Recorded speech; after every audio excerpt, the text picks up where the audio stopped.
నలుగన్న నా తల్లిదండ్రులకు నాకు తెలిసిన విషయాలు మీతో పంచుకోవడానికి నాకు విద్యార్థులు నా హృదయపూర్వక నమస్కారాలు తెలియజేస్తున్నాను. అలాగే గౌరవనీయులైన ప్రధానోపాధ్యాయులు గారికి, ఉపాధ్యాయ బృందానికి, ఇక్కడికి విచ్చేసిన ముఖ్య అతిథులకు, ప్రజాప్రతినిధులకు, నాతోటి మిత్రులకు, విద్యార్థులకు, వారి తల్లిదండ్రులకు గణతంత్ర దినోత్సవ శుభాకాంక్షలు. అలాగే అసలు గణతంత్ర దినోత్సవం అంటే ఏమిటి, గణతంత్ర దినోత్సవం ఎందుకు జరుపుకుంటున్నామో దీని ప్రాముఖ్యత గురించి తెలుసుకుందాం.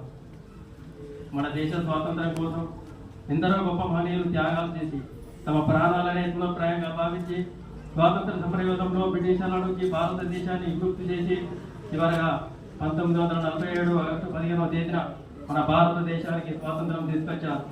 స్వాతంత్రం అంటే బ్రిటిష్ వారి కింద బందీగా కాకుండా మనం స్వతంత్రంగా బతుకుతున్నాం. అయితే స్వాతంత్రం వచ్చిన తర్వాత కూడా మనకు సరైన పాలనా విధానం, చట్టాలు, న్యాయాలు, రాజ్యాంగాలు లేవు. మనం ఎలా బ్రతకాలో, వేటిని అనుసరించాలో, ఎవరితో ఎలా మెలగాలో, మనకి ఎలాంటి హక్కులు ఉన్నాయో తెలియజేసే చట్టాలు కానీ రాజ్యాంగాలు కానీ అప్పటి వరకు మనకు ఆమోదం జరగలేదు.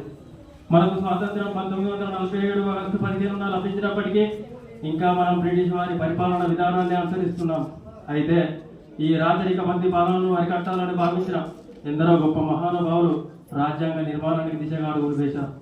ఈ గొప్ప మేధావులందరూ కలిసి ప్రపంచ నలుమూలలా సందర్శించి దేశ విదేశాలు తిరిగి విదేశాల రాజ్యాంగాలు, చట్టాలు పరిశీలించి అందులో నుంచి కొన్ని అంశాలను పరిగణలోకి తీసుకొని మన రాజ్యాంగాన్ని లిఖితపూర్వకంగా రచించారు. మన భారత రాజ్యాంగం ప్రపంచంలోకి వెళ్ళి అతిపెద్ద ప్రజాస్వామ్య దేశం.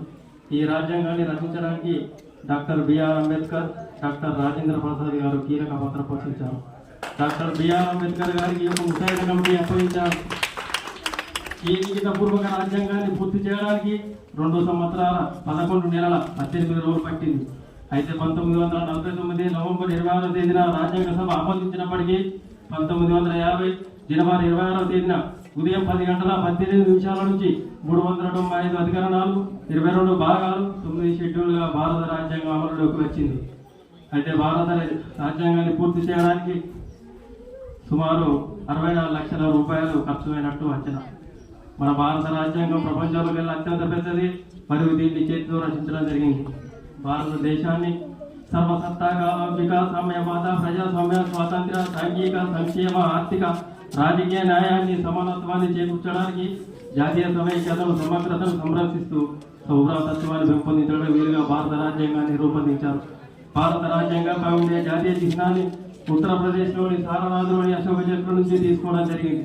దానిపైన ఉండే 4 సింహాలు, గుర్రం ఎద్దులతో పాటు అశోక చక్రంలోని సత్యమేవ జయతే అనే అక్షరాలను కలిపి 1950 జనవరి 26వ తేదీన అమలులోకి తీసుకురావడం జరిగింది లేదా ఆమోదించడం జరిగింది. ముఖ్యంగా భారత రాజ్యాంగంలోని అంశాలను ఈ విధంగా తీసుకోవడం జరిగింది.